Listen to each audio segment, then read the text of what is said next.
What's going on, everybody? Welcome to the Always Hope podcast, a production of Willwood's Faith in Marriage. This is Dr. Mario Sakas, and I pray that this episode finds you well today. So can psychology and Catholicism play nicely together? Well, that seems like a little bit of a silly question if you know this show, because you know that the answer is yes. But what we're going to be talking about today is this book written by Father Emmett Carter back in 1959 called Psychology and the Cross, which is one of these first attempts of trying to bring together integration of psychology and Catholicism. Father Carter passed away in 2003, so joining me on the show is Kristen Van Uden from Sophia Institute Press, who recently released this book to talk about psychology and the cross. Well, Father Carter was a parish priest in Montreal, and he wrote this book coming out of his pastoral experience. So we talk about that, but we also get into how psychology and Catholicism can play nicely together in the ways that they don't work so well together, the limitations of materialism, how to understand personal development in a Christian context, the importance of community for our psychological development, the need for value systems and being clear about that, as well as how to navigate fear in life. If you have found this episode helpful and enjoyable, please, I encourage you to just share it with one other person who you think would benefit from it as well. Also, please consider leaving a rating or writing review on Apple Podcasts or Spotify.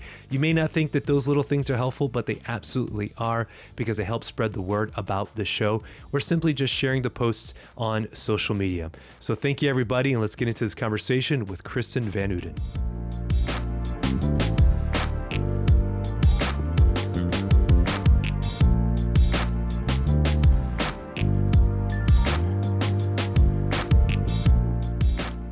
Kristen Van Uden, welcome to the Always Hope podcast. How are you doing today? Thanks so much for having me. I'm doing great. Wonderful. I have to say, I asked you beforehand. I always ask all my guests how to pronounce their last name before, because I'm Hispanic, and so I tend to read everything from a Spanish lens, you know. Right. But being Dutch, as you shared with me, that's not even close to what it is. And so, Yes, I can probably guarantee that I'm the first Van Uden that any of your listeners have heard before. And if not, I would love to know who you know, because they're all my cousins.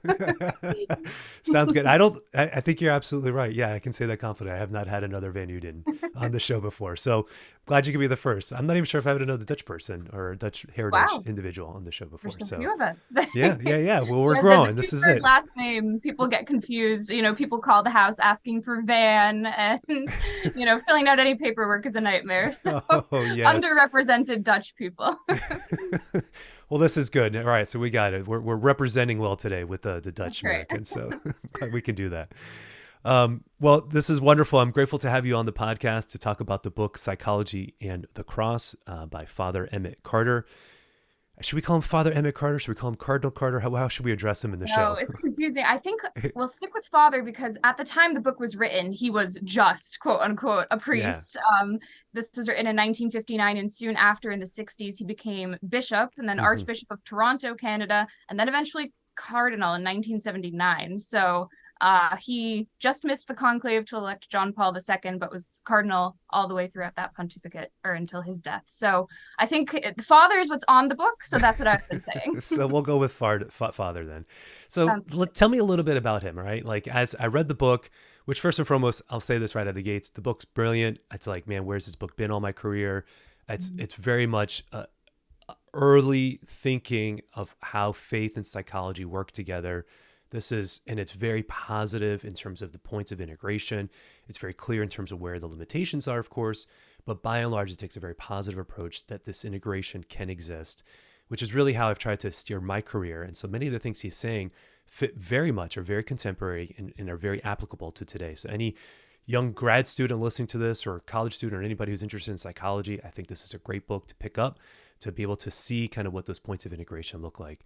But for Father Carter, who was a priest, and then a bishop, and then a archbishop, and then a cardinal, father of the Second Vatican Council, what inspired him to write this? You know, he's not a psychologist. The other people around his time who were writing books similar in terms of kind of these points of integration, Conrad Bars was a psychiatrist. Adrian Van Kam was a priest, but he was writing a lot, you know, in this field as well. And then, of course, we get Viktor Frankl, who, again, wasn't Catholic, but his wife was Catholic. He was religious in nature, although he never stated what his religion was, because he wanted the research and the theory of logotherapy to stand on its own. Didn't want his faith or to in any way infringe on people's abilities to read that. But I guess what I'm asking is, as a priest, as a diocesan priest, what inspired him to write this, and why was this something of importance for him to talk about? Yes, that's a good question. And that's one of those where you really wish the author was still with us. Yeah. Insight as to what was going on in his mind, because as you did mention, he did not have any formal training in psychology. His main ministry when he was archbishop especially was in education, actually. So he had this experience, this pastoral experience as a diocesan priest, where of course you're hearing confessions every day, you're ministering to people, you're ministering to souls and being that doctor for souls. So that on the ground experience, I think, was particularly helpful in a way that perhaps education might not have been, because he saw really face to face with so many people the darkest and brightest moments of their souls. So that experience, and also his formal experience in building education, he was tasked actually while he was bishop with developing the Catholic education system in Montreal. And so he had this very administrative role as well, where he was looking through, one would assume, statistics and data about what works best. And you'll notice that a lot of the examples that he gives in his book are from this time that he spent in education. And when they're not, the examples that he gleans from other materials are all from current psychological literature. So clearly this was an avocation of his that he spent quite a bit of time reading about on the side. He incorporated it, one can assume, into his work in the educational sector, and felt obviously that it was something that he had to set the record straight on, that modern psychology, which had taken over, especially in the 1950s, he's writing at the end of that decade, was lacking this essential understanding of the soul from the Catholic perspective. So he's writing in that niche that his background prepared him for, albeit in a sort of roundabout way. Yeah, and he also likes to quote C.S. Lewis, Peri Landreau a couple times, and so, which is my favorite, I think, for a lot of people, C.S. Lewis's best adult fiction book. Again, if you've never read that, people, read that one also.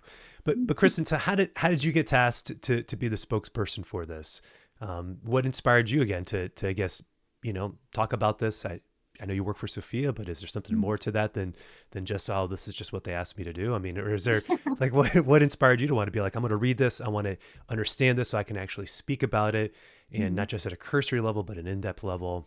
Yeah. What made you want to start talking about it? Yes. So I have the illustrious role of being our spokesperson for basically all of our dead and or Italian authors at Sophia. So those who cannot come on the show, either because of a language barrier or because they have gone to God.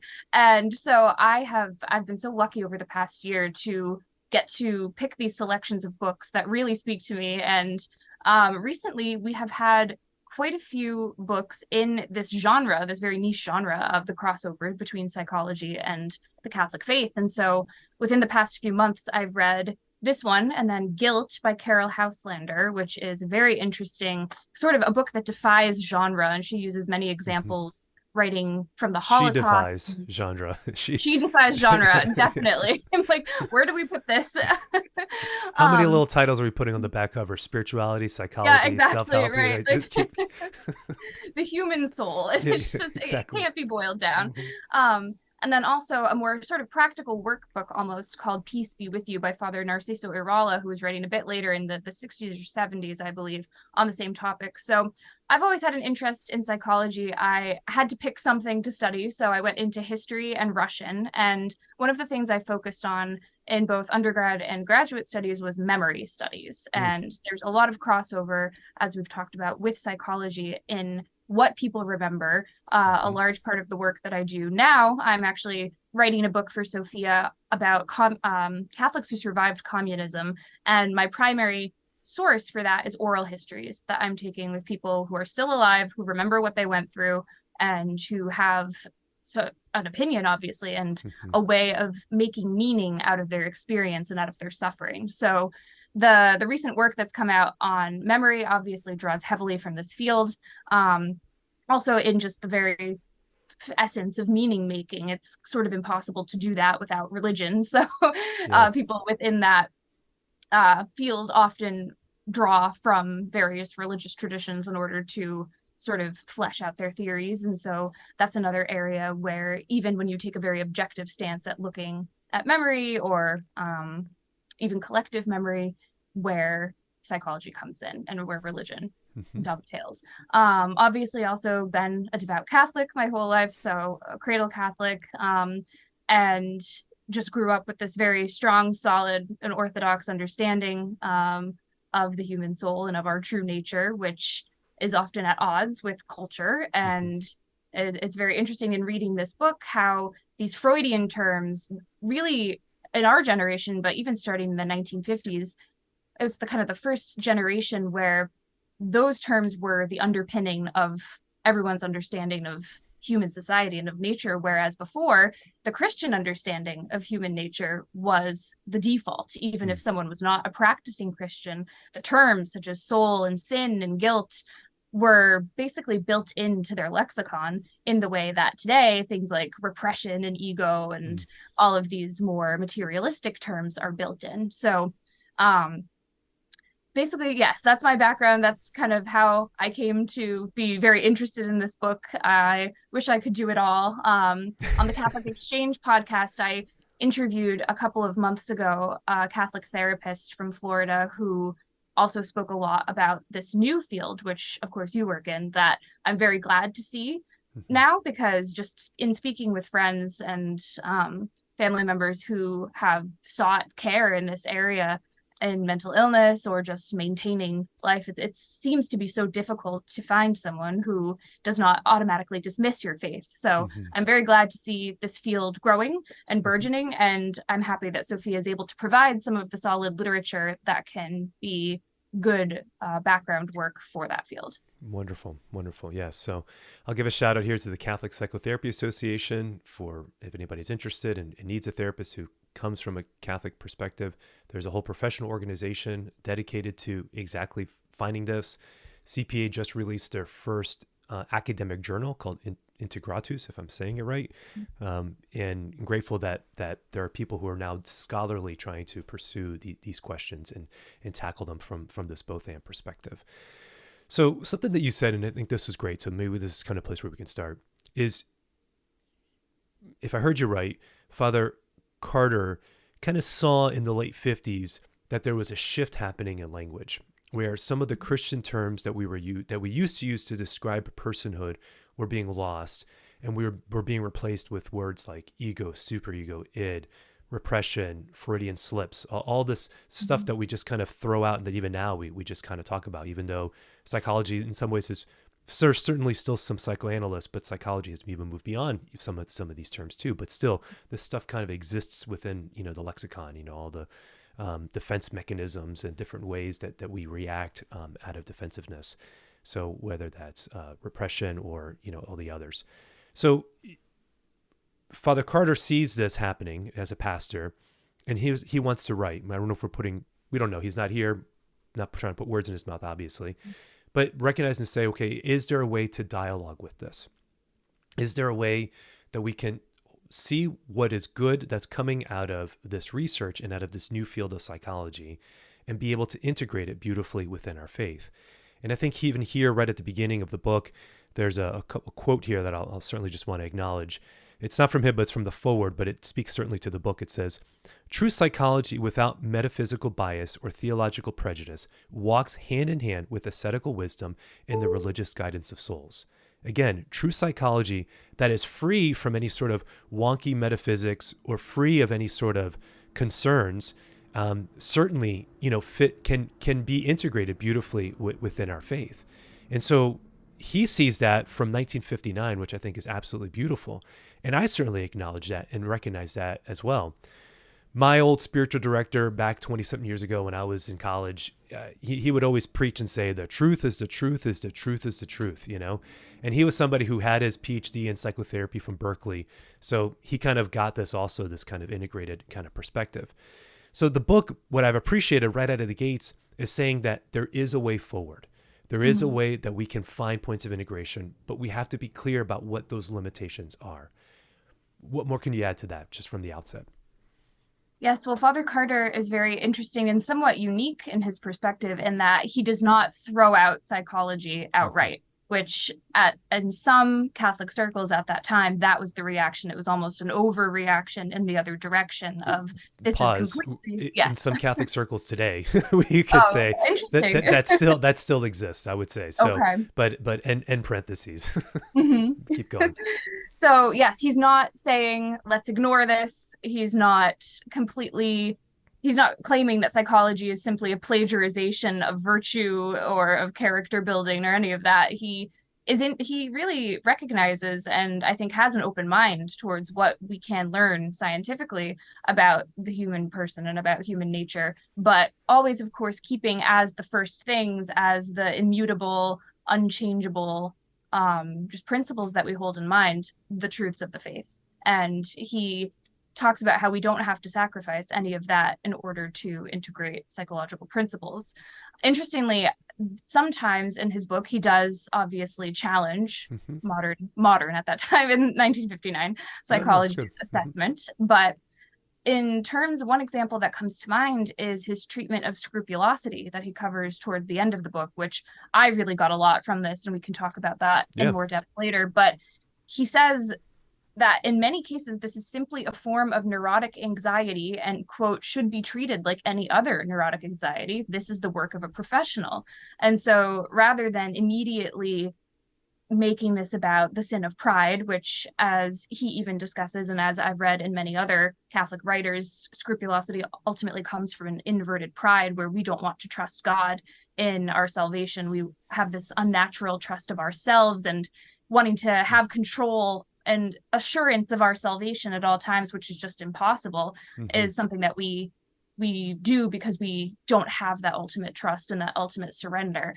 And he does discuss that, but in the practical sphere of things, he suggests treatments that are more psychological in nature before we get to that point of relying solely on a spiritual director. So I did appreciate that about his work, especially in these early chapters where he's talking about the discovery of self and self-actualization, self-realization. These are all terms that psychology has used, and that I do think often when people do not have faith, they can rely on these almost as a substitute for faith when they don't know what they're looking for. But they're not things that Catholics cannot rely on as well. These are things where he talks about how what all of these terms are getting at are ultimately things that the Catholic faith has already accessed, but they do so from another perspective that can enhance our understanding of the faith. So the both and approach, I think, is,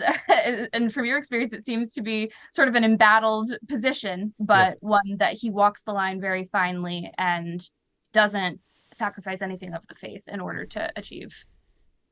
Which I think is brilliant, because you can see how that influences his contributions to the Second Vatican Council, which was all about this. The Second Vatican Council exists primarily to try to bridge the church and bring it into the modern world. And it starts from the place of dialogue and saying that we have to be in dialogue, with the world. And so I think it's brilliant that you can see this as a precursor leading to that. And it's a missionary perspective, that we all have.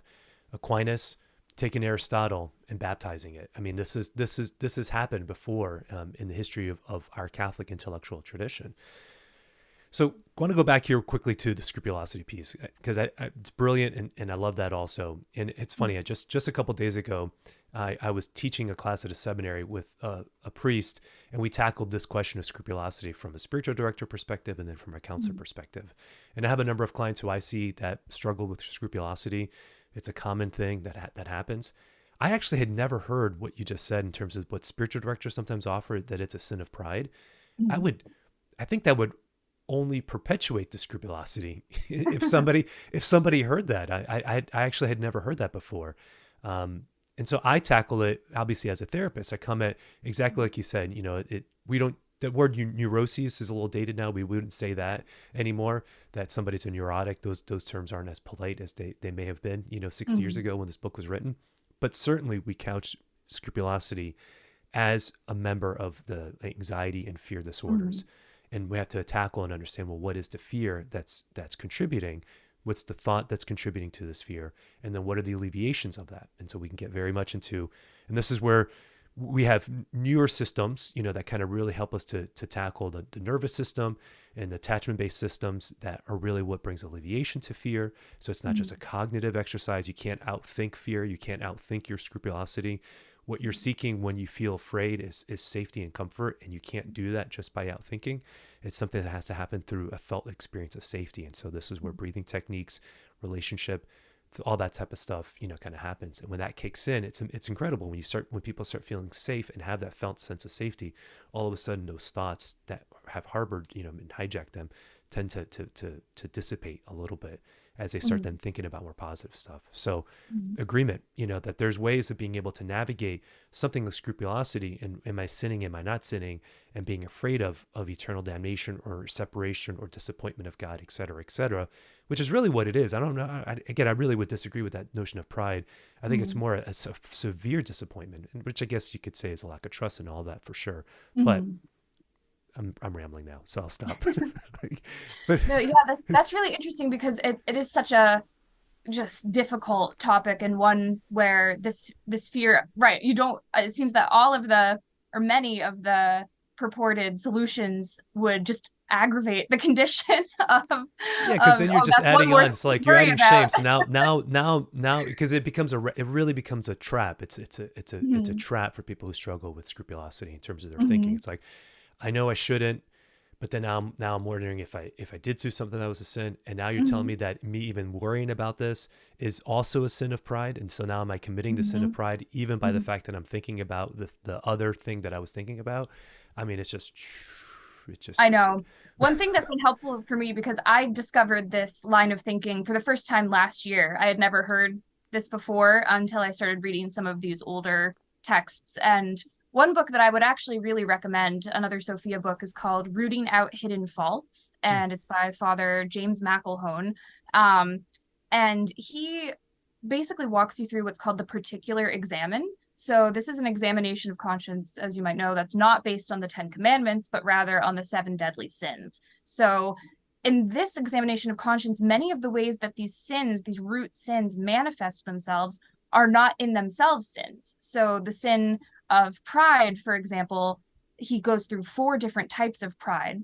And they start with your typical braggadocious pride. And then there's 2 that I was so surprised to hear were pride, which are pride of timidity and pride of sensitivity. And this is basically what would manifest as poor self-esteem or self-hatred and self-doubt. And so if you're constantly putting yourself down or things like that, that's not a sin. Like, that's a sad condition that obviously in modern psychological terms, we have explanations for this within the body and within the psyche. But in terms of how Father McElhone was displaying this in the context of pride, it was an inverted pride that is its inability to be wounded. This constant feelings of embarrassment, when you think about it, comes, you can understand how he would explain how that would come from a desire for human respect or a desire to be liked or esteemed. And the 4th type of pride is vanity. So back to the outward showing of pride and, posting for attention on social media, things like that. So that was kind of a shock to me to read that, because you're like, if I feel bad about myself, how can I be prideful in that way? But what's been helpful for me is to reframe that somewhat and to think of this not as a personal sin of which I or someone is culpable for, but as an effect of the fall, as an effect of original sin in our soul. And, these feelings of self-hatred and all that, they may come from pride ultimately, but they're not part of God's design for us. So it's just a sort of a defect of human nature because of sin.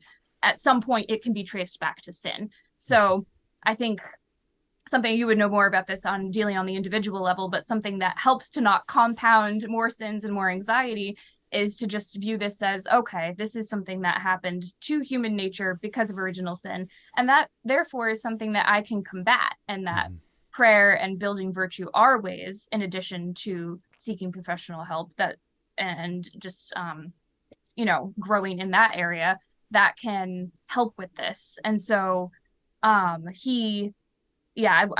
on page 136 through 137, he discusses that sort of thesis. And he says, here that very often at the basis of this type of fear lies a Jansenist concept of God as the slave master who's trying to find in us sin in order that he can condemn us.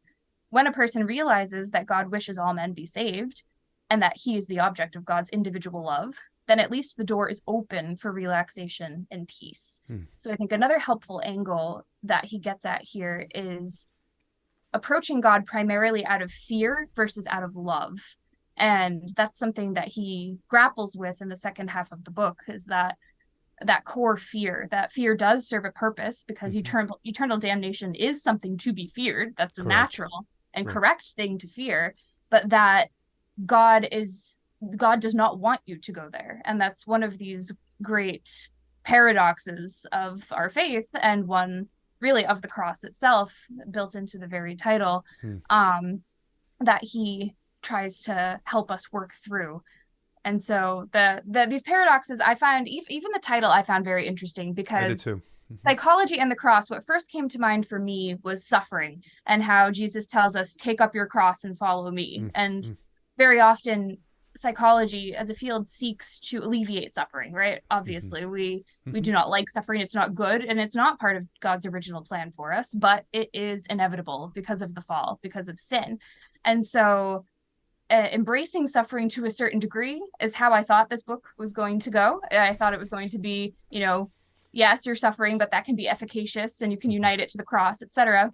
And he does talk about that a little, but more so, what I really got from this is the cross as proof of our worthiness. And he discusses this towards the beginning of the book, I think, where he tells us that the cross is basically proof of your worthiness as a human being, because why would God bother to become man and die on the cross unless you were worth saving? You were worth it, and he loved you so much. And so that is really the through line that I think he's trying to get at throughout this whole book, is that love trumps fear, and love should be the focus of your relationship with God. And fear has a place, but it shouldn't be the ultimate factor behind your decisions and your approach to the spiritual life. Amen. Yeah, I love that. I love that. I took the title more as like the cross is like the symbol of contradiction, and in that, it allows then, because it's the meeting place. It is the place where the second person of Trinity kind of fully reveals himself, and so it opens up both heaven and earth, in a full way. But ultimately, that is love, as you articulated, and that's love manifesting itself. And so, not being afraid to see how the truth, how love can manifest even in psychology, even in these secular terms, that we can use this language to help us to better understand ourselves. And if this language is something that helps us to better grow in our Christian development, well, then let's incorporate it, and let's incorporate it appropriately. Like you stated, back to the scrupulosity piece, that maybe it's not so helpful to think of so much of just about the fear, the fear side of it, but that there is this anxiety that kind of exists within us. And if we can look at that not just as a sinful thing, sure, all privation comes back from original sin. Okay, granted, but there's defense. Our nervous systems are designed in a way to protect us. And so we experience anxiety because anxiety is a preparatory state. It gets us to react. It gets us to engage one way or the other. And so we're ready to fight or ready to flight. That's a sympathetic response that's engaging. And we don't settle that until, again, that parasympathetic response kicks in, the vagus nerve of feeling, safe and secure, all of that's there. So for him, not knowing that language, because he's using the language of Freud primarily with neuroses. And then now we have other language that's kind of emerged when we start talking about the nervous system and the brain's response and brainstem and all that other stuff that we kind of understand now from a more material perspective, I would say, or biological perspective. We can incorporate that language to say there's ways that we can utilize our nervous system to help us to feel a sense of calm and to overcome those scruples and those anxieties.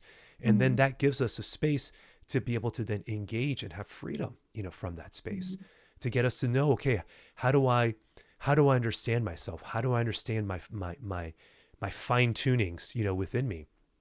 And it isn't always knowing about where it comes from, but it's about like, how is it impacting me now? Like what are my reactions? What are the patterns of behavior that my system has developed? What are the things that I'm attuned to? And we all have them. We all have different our nervous systems all work a little bit differently. I walk into a room, you walk into a room, the things you notice, the things I notice are going to be two very different things. You know, what we focus on and what we perceive as threat. All of that is contingent on our past and also on our heredity, you know, our hereditary makeup as well. So we have capacities, what I think psychology gives us is abilities to be able to look at this and to say, how do we navigate this? Not necessarily from a sin or, you know, heaven or hell perspective, but just navigating it, you know, and saying, okay, here I am, knowing myself so that I can move myself forward. I think that's what I see in this book. And again, not that all that language is there per se, but that's what he's trying to get to.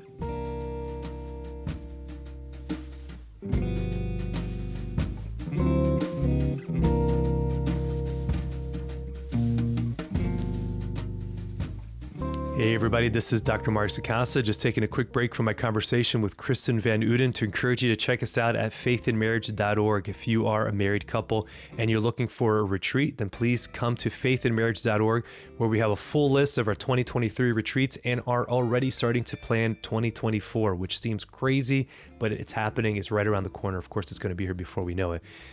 Retreats are absolutely important for couples to be able to take time to invest in their marriage and invest in their relationship. To take a weekend away is not to say that it is a failure or that there's something wrong, but simply that you need time to be able to reconnect, to have some of those intentional conversations that we often forget to have because we're so busy with life, with kids, with everything that's going on. So please come and check us out, our beautiful retreats that we have at the beautiful grounds of the St. Joseph Retreat Center in Covington, Louisiana.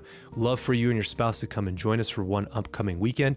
Head on over to faithandmarriage.org, sign up for one of those retreats. If you see that the weekend is already sponsored by a parish, have no fear, put your name on the waiting list. Often the parishes do not fill those things up, and you'll be able to attend almost always the weekend that you want. Can't guarantee that, of course, but very often the parishes do not fill it up themselves, and so we open those up to the general public. So please consider coming on a retreat. Head to faithandmarriage.org to see a full list of those, and we look forward to seeing you at one of our upcoming events sometime soon.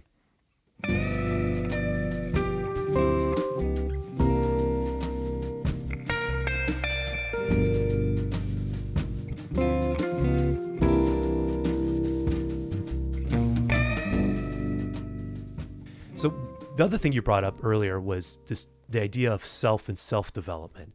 Tell me more about that. How do you see Father Carter integrating psychology, depth psychology, and the faith when it comes to development of the self? So first he tackles what Freud was really focusing on, which is the goal of maturity, or this self-actualization and separation from the parents and this process of growing up. And he recognizes that is important, and that is an important stage in development, which I think this is where his experience in education and teaching really comes through, because this would have been the time of life that he would have been helping his students through. And he discusses actually the danger of misplaced love. And this is something that I think is even applied in the secular field or sphere. Is this he talks about the dangers of spoon feeding in the context of education, but also in the family. And he tells us there's no such thing as an excess of love, because true spiritual, supernatural charity is infinite, but that there is a misdirection of love or a misuse of love. So this idea of helping someone along to the extent that they don't know how to do it themselves, or giving someone the answer so that they don't have to do the thinking themselves or something like that, is in the long run actually dangerous to the person, to their development. And that freedom is essential not only to developing the psyche, but also the soul, because one of the properties that makes us human is free will and the ability to exercise that will. And that actually requires practice and requires you to do it. At a certain point, and this is really interesting that people forget that piece. You actually have to engage in your spiritual life. You actually have to engage in your own personal development. We're not some puppets. Right. It's not just something that happens in the background as you're living. No, or just that we're just marionettes, like some puppets, that God's just kind of orchestrating. Like our free will matters, and 100% agree with that. Sorry, and it's interesting because he engages Freud in Freud's assertion that happiness can be found in just basically, and this is like a high level reading of it, but in giving way to all of your repressed desires, and that repression is the cause of unhappiness. And he says that no, repression is what makes us human, because a lot of what you repress are base concupiscible urges that need to be repressed, otherwise you would be just as an animal. And so this denial of our ability to have self-control, to exercise free will, and to choose the good, especially because that's why God gives us free will, in order to move towards him and to choose the good, that is what makes us human. That is a function of the rational soul that animals do not have. And so following our teleological end, which is to be with God in heaven, we must act as humans and not as animals, because we just aren't animals. We are humans with a rational soul, and that comes with its own challenges, but it's also unavoidable. You can't get rid of your soul. You have to take care of it in this way. Along the lines of free will, I thought this was pretty interesting, even in context of the scrupulosity discussion. I was kind of thinking through this, where another thing that's helped me with scrupulosity is when priests remind you of what grave sin actually is. And the three conditions for mortal sin is that it must be a grave matter with full knowledge and full consent of the will. And often for the scrupulous person, a priest said once, if you cannot place your hand on the Bible and swear that you had those three conditions, then you're probably fine, and you probably didn't. And of course, every case is different, but that understanding that free will is something that we consciously make the decision to employ. It's not something that can happen without our knowledge or without our consent. Really has its echoes in these first chapters, where he discusses how finding yourself, in the modern parlance, is really must include finding your free will and exercising it, and approaching life through this sense of responsibility towards God, and also towards yourself, and understanding that basically it's not optional. You have to make decisions, but also the fact that confession exists, God understands that we will fall and has provided for that in the sacraments. Kristen, my brain is like spinning, right? You got me like all like worked up over here. I'm trying my best to keep up with my own self and everything you're saying, because I want to respond to every comment that you just laid out for me. I'm telling you, this book is awesome. Thank you guys for publishing it. I really want to say that again, because just what you stated, thinking that this was written back in 1959, this is before the 60s. He has no idea what's about to happen, in the next decade of his life, from birth control kind of coming out. I guess this is around the time when birth control first starts becoming invented, and then it becomes popularized. And then in the 70s, we get Roe v. Wade. I mean, it's a cultural upheaval. The sexual revolution hasn't even fully materialized yet. And then it's important to say that, because so much of the basis of the sexual revolution was rooted in those Freudian notions, which is why John Paul II, in his Theology of the Body, refers to Freud as one of the masters of suspicion, that we have to be cautious regarding, some of this thinking, because while we can dialogue with it, we also have to be cautious and recognize that this notion that happiness only comes from free repression from the exoneration of every one of our libidinal selves is the underpinning of much of our morality, even today in 2023. And so everything about, if I can just get dress a certain way, or I can confirm that I am this or I am that. I mean, it's all just kind of this notion that there's this repressed being within me that just needs to be liberated. And of course, then the Marxist tendencies have overtaken this, and that repression isn't just psychological, but it's sociological. And so there needs to then be this culture-wide, exoneration and obliteration of these repressions, which isn't helping. I mean, we continue to see we are more anxious, we are more depressed than ever before in American history. And it's because we have lost notion of our freedom and our understanding of what our free will absolutely is. And this great gift and the teleological ends, as you spoke about, that God is calling us to. There's another book here. I don't know if you've read it, by Jonathan Haidt. He's a sociologist, I believe, kind of commentator. We're called The Coddling of American Mind. and speaks to the notion of what you talked about. Again, he's speaking about, this is prophetic. He's talking about this stuff back in 1959. And now we have the research to prove that this coddling is not helping also. And we've created generations of people who, part of the reason they have so much anxiety is that because they were never prepared in their childhood to make decisions for themselves and to have disappointments and to step out into fearful situations where those mechanisms that we talked about earlier, those things are supposed to engage, and we have to know how to engage with them. And we've never actually had proper training in how to engage with those fears, or we think that those fears are only the result of other people's expectations or pressures on me, which it can be that, but sometimes it's our own response and our own interpretation of those situations, that if we don't know how to engage with that in our own heart, that's what we're creating as a society that doesn't know how to deal with the hardships of life. And regardless of how wealthy we are or how much we've accomplished, like, hardships are going to happen. That's the lesson of COVID for me, is like, we thought that we were beyond a pandemic. We really did. We read about, like, the Spanish flu. We're like, that was in the history books. We talked about polio. Oh yeah, that was in history books. Bubonic plague. Yeah, that was in the history books. Some stuff ain't going to happen today. This is never going to. And then all of a sudden, bam, the world shuts down for 3 months. It's like, what the heck, And so it caused so much anxiety because we just felt that we were kind of beyond all this. And so I think you're right on. I think Father Carter is right on in terms of engagement of the self is non-negotiable. We talk about that psychologically, but just for a second here, I want to talk about it also spiritually.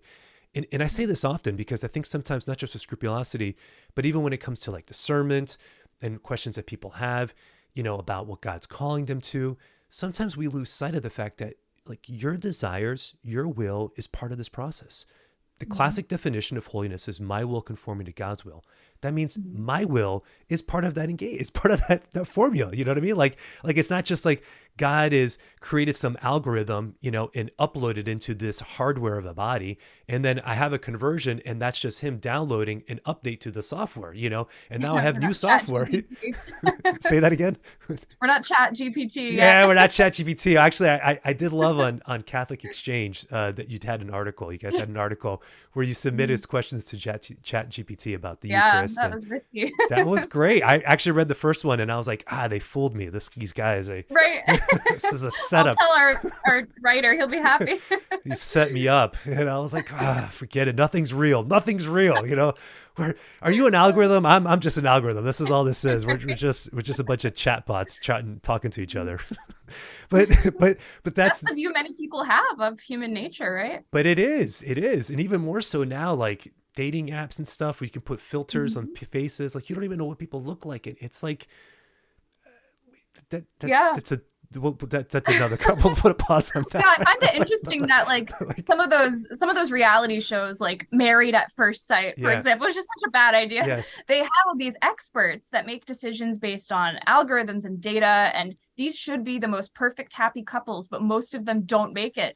They completely cut out the subjective element. Exactly. And the freedom element that you get to choose, that just because it looks good on paper doesn't mean that it always works. There's chemistry, there's connection, there's all sorts of things that go into this. And so that's the piece that I think he really puts his finger on here and kind of challenges even Catholics, to rethink this, So this is me quoting here, page 27. He says, man is a self-contained, self-governing agent. His destiny is to arrive at the full expression of his powers. If somewhere along the line he fails to achieve the proper development, if he is held back by some chain of dependence that is not in accord with his nature, as a free and sovereign agent, he will be stunted in growth. He will never reach the height of his power, and within himself he will feel the tension between what he is and what he should be. He goes on then to describe that if we are stuck, and what ends up happening is we end up feeling a sense of resentment towards the world, towards others. And that's a lack of freedom. And Jordan Peterson does a wonderful job articulating that thought out, even to further depth. But then the converse is that regardless of the circumstances that are around us, if our agency is still intact and we still acknowledge that our agency is intact, we can even say that, then we always have capacity to be able to make decisions to move us forward and to make decisions that are best for us. And that ability to do that is exactly what God wants. God wants us to achieve our full human potential as mature beings, as individuals who can assess circumstances, that can assess situations, that can engage, that can respond. It's like, to use another psychological language here, sometimes I think that people have this misconstrued notion that our faith is supposed to end up with us having this codependent, enmeshed relationship with God. But we don't have that. We're supposed to have this healthy, interdependent relationship, which is the relationship, to say it, as minusculely as I possibly can, is what the Trinity is. 3 persons, 1 God. Their personhood is not obliterated in their divinity. Neither will our personhood be obliterated in our divinity as we become, the saints that God has called us to be. And so that means we have to engage with this whole thing ourselves, and this is where psychology absolutely can be of benefit to us if we use it appropriately. And so I love the fact that he starts this book off by talking about this in depth, because it gives a lot of robust language to say, this is part of what we're supposed to do. This is a charge for the Christian to know how they're supposed to engage with the lives that God has given to them. I think it's absolutely brilliant and beautiful. Yes, so much in there. And this book, by the way, is only less than 150 pages. I know, it's so short. I can't believe he packed so much in here. But let's see, when you talk about knowing thyself, so obviously even that has been adopted as a Christian precept. The church has never rejected any of this, even as early as the 4 temperaments, and has really incorporated that into understanding of the self. And somewhere in the book, Father Carter says, and I couldn't find the exact quote, but he was just marveling at how different every human being is, how God created each of us so unique and unrepeatable, and how getting to know yourself is really something you must do, an invocation. And he talks about self-development even as a basic need on page 27. So in the context of what we've been saying, definitely, but also in development of the soul. And I like how he categorizes humility here, because St. Teresa of Avila, and I love this quote and always come back to it, says humility is just truth. Yes. It's just reality. It is knowing yourself and seeing yourself in the mirror as you truly are, without the pretensions of pride, and also without the inverse pretensions of pride of putting yourself down or thinking you're less than. So it's seeing yourself as a beloved child of God who is also stained by sin. And that's just how it is. And there's no elaborate cope. There's no way of hiding that. And as Carol Houselander puts it, the masks that people put on and attempt to avoid seeing themselves as they really are. And so I believe he calls humility the great psychological virtue, because it's the first step towards actual understanding of yourself and of self-acceptance. And he describes the psychological effect of true humility, quoting from page 45. Humility, then, is truth. By its exercise, we take the proper attitude to ourselves and the universe. We can be ourselves to the utmost. Frustration, insecurity, feelings of inferiority are impossible to the humble man. And that's a tall order. That's easier said than done. Say that last part again. Say that last part again. That frustration, insecurity, feelings of inferiority are impossible to the humble man. So I'm stop you right there. I want people to really let that ring in.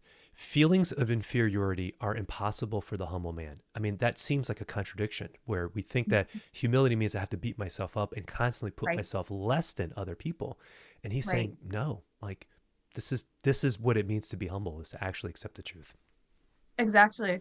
I know, it's mind-blowing. And it calls to mind John the Baptist. He must increase, I must decrease. It's that sort of rejection of self that we misinterpret wildly today as a hatred of self or self-flagellation.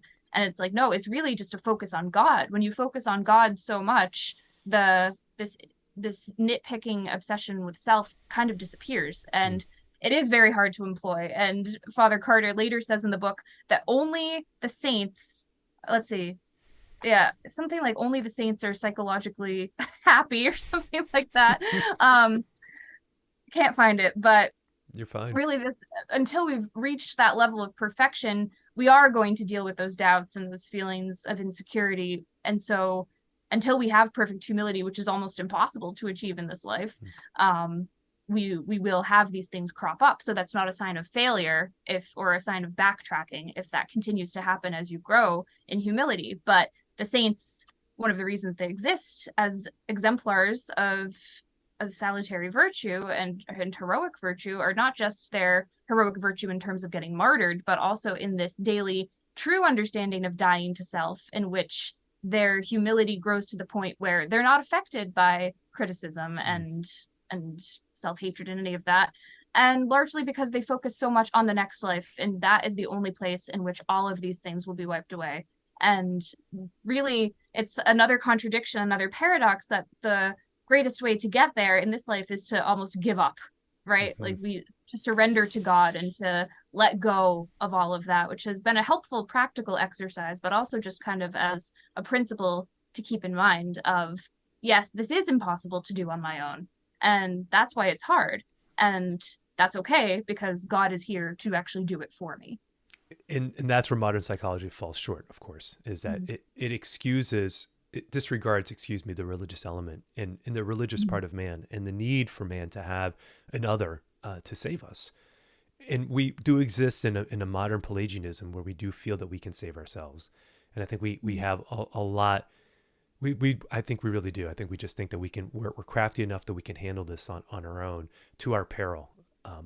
But that's the piece, is to recognize that, yes, this is just a journey in life, and this is just the beginning that's setting us up, for the future. Something he says, going piggyback into what you talked about with humility, he quotes, of course, the Blessed Mother, and talks about, her proclamation that all generations will call me blessed, as the most humblest statement, that's made in Scripture. Something to that effect. I'm paraphrasing, which is just remarkable. You think about this teenage girl from the middle of nowhere, Israel, in this little podunk town, to make this proclamation, and you're like, oh, that's being humble. Yeah. That's like a complete inversion of Right. of what we think humility actually is. So again, it's always about not putting the bushel basket over the light that God has given to us. We have to know what that circumstance is. Again, this is why when we talk about self-development and knowing how to engage, is so that you know where you're supposed to be, and then engage in that space to the best of your ability. One of the other places where I really like the book, where he kind of, going back to some of the stuff we talked about with development of personhood and child development specifically, one of the chapters is called Independence Without Rebellion, which is really beautiful, because it's kind of a it's a little jab, actually, at the Freudian notion that the only way you can become independent is by rebelling against the parental figures, that have repressed you throughout your life. And so he's articulating and recognizes certainly that, again, as parents, that this is a real challenge for all parents. And as a father of four, this is definitely one of those challenges, is like, you want to give them opportunities to grow and to engage, but you also want to provide safety.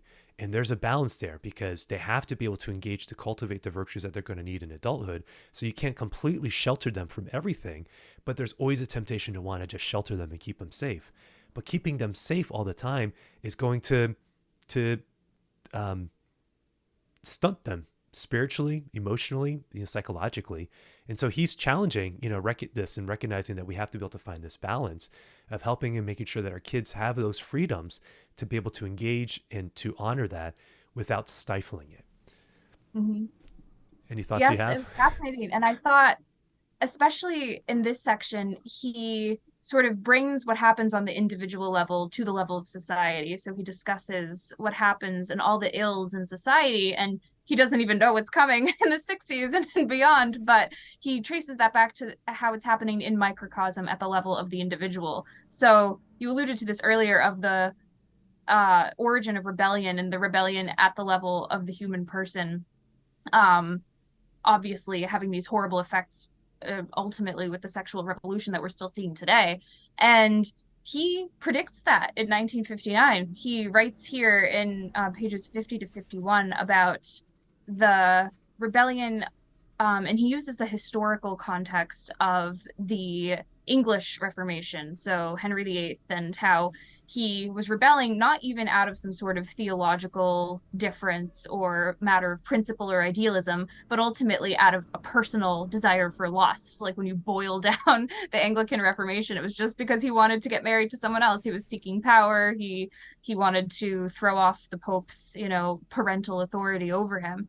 And so Father Carter says in this very poetic way, thus, when Elizabeth I, who's Henry's daughter, in England lay dying after completing the break with religious authority, the generation was already born that would send the king's head toppling too. So this idea that once they threw off the authority of the Pope as a society, which was one individual's decision, then all authority structures would collapse and all hierarchy would collapse, because that perfect order that was in society could not be exercised anymore. The chain had been broken. So this is really interesting when you read about like modern monarchists and people who kind of want to return, and it's just like not realistic anymore. But when you see this sort of, and of course no system is without its problems, but this order that God had instituted in society, and where this is most obvious is in the perfect order of the family, especially in the Holy Family. And to go back to your comment and Father's comment about Our Lady, when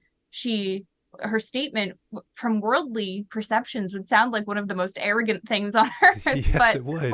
What made it humble is that Our Lady's entire life and her existence now in heaven is all giving glory to God.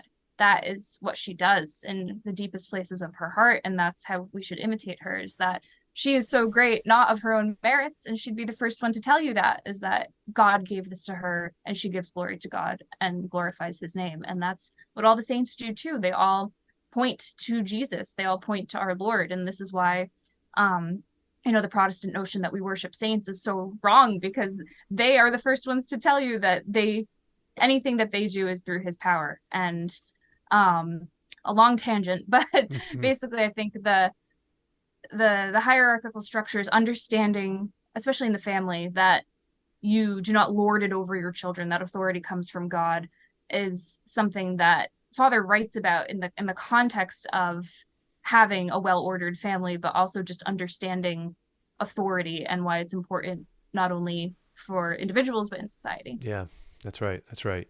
And just when I talk to Protestants about the saints, most get the notion of uplifting historical figures who are models and witnesses of the faith. They don't fully understand all the rituals and why we have, prayer cards and chains and, and relics and all that stuff. Sometimes relics wig me out also, just to be truthful, like, do I really need you don't want to go to the catacombs with the skull? Do I need a piece of a bone of somebody who's been dead for 400 years? I don't know. Like, you have a first class relic. No, I don't have any. That's what I'm saying. I don't have any. I don't have any. It's a little, I mean, I understand the tradition and I appreciate it, in terms of the positive faith, but it's like, I don't know. I'd like, it's always cracks me up. This is a tangent, but like, church says when you die, obviously, even if you're cremated, you can't spread your ashes because everything's got to be kind of contained in the same place. Unless you become a saint. If you become a saint, they can cut you up and put you in reliquaries all over the world. I never thought of it that way. Spreading the ashes. Your body no longer is your own. It now belongs to the church. And so now we can use it however we want. But in parentheses, I have relics, second-class relics, and do. But nonetheless, in terms of recognizing that, yes, the saints are the key figures throughout history who have lived this incarnation to its fullness. And they remind us that it's possible. And the beauty of what the church has given to us, as we have stated throughout this conversation, is that it is a unique and unrepeatable path.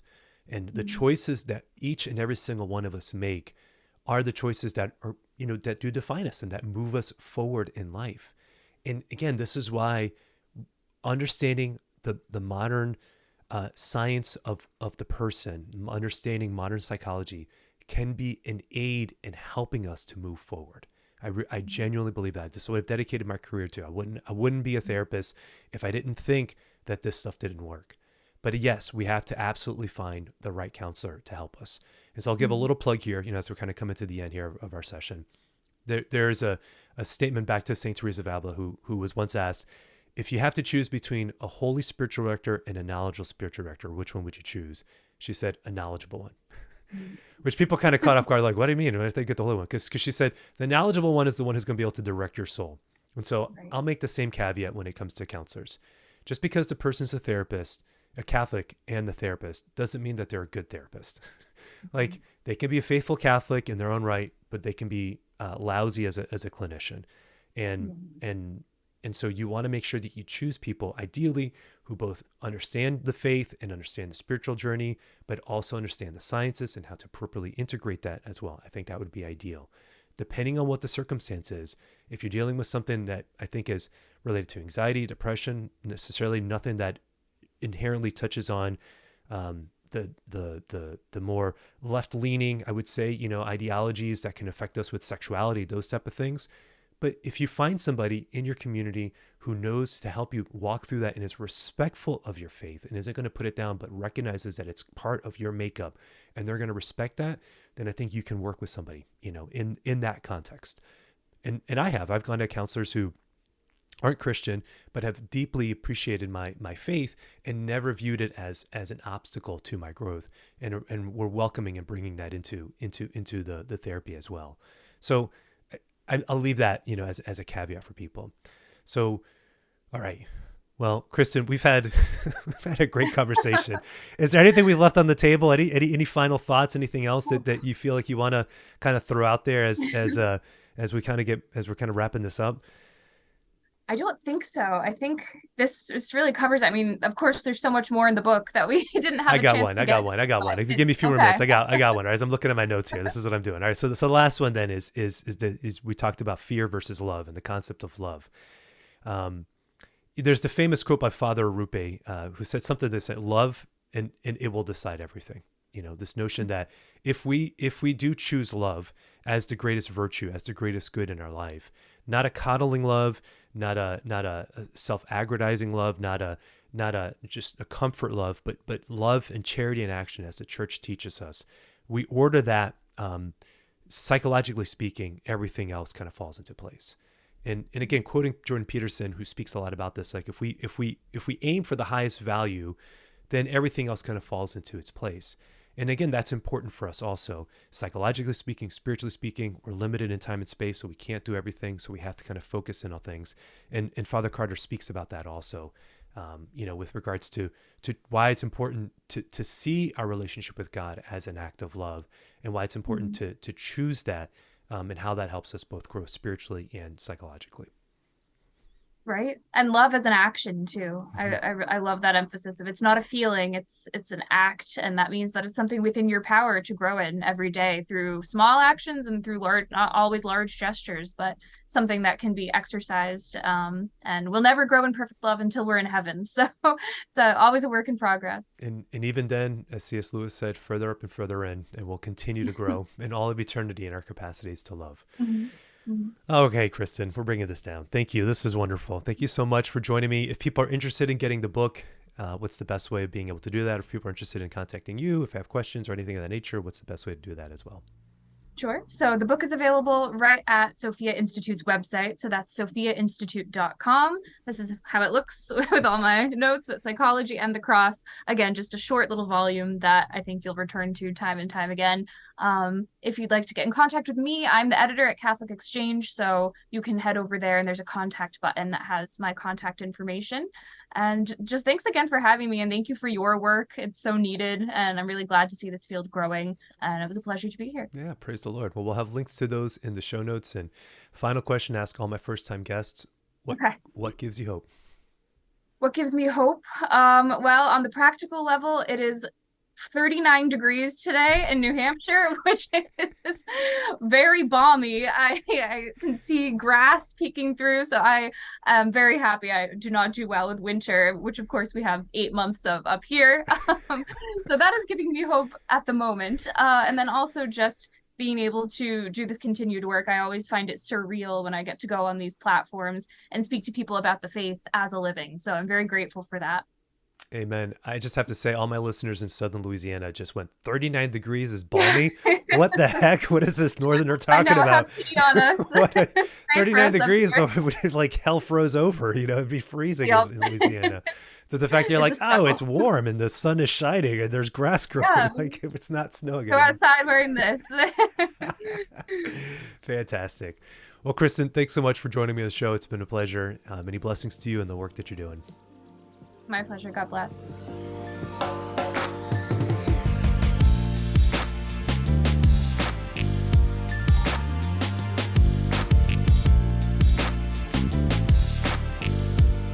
Well, that does it for my conversation with Kristen Van Uden.